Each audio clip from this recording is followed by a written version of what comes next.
For today's video ay gagawa naman tayo ng chicken inasal.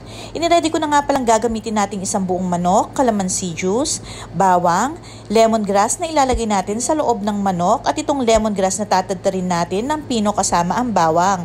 Iniready ko na nga rin palang ating toyo, oyster sauce at umpisanan natin ang paggamit nitong ating food processor. Ilagay na natin ang ating bawang at ang ating lemongrass. Napakabilis lang nito at pinong-pino na siya pagkatapos.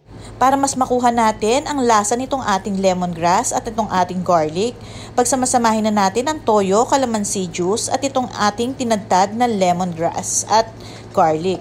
Titimplahin na natin to bago natin ibaba dito ang ating manok. Lagyan natin ng 2 tablespoon ng sugar, pamintang durog, oyster sauce, at lagyan natin ng kaunting Lea and Parents. Ilalagay na nga rin pala natin dito ang ating chili garlic, 2 teaspoon lang mga kamarites. So ayan, at halu-haluin nating maigi para magpantay-pantay ang lasa bago natin ibabad ang ating manok dyan. Medyo matagal namin na ibabad to, 8 oras yata mga kamarites, pero pwede naman kahit 1 oras lang.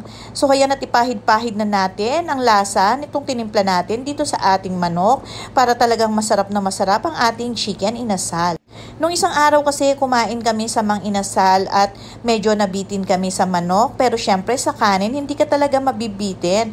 So ayan, kaya naisipan ni Moy na ito ang iluto niya. So after naming ibinabad ng 8 oras, ayan, inilagay na niyang lemongrass sa loob at ilalagay na natin ito sa oven.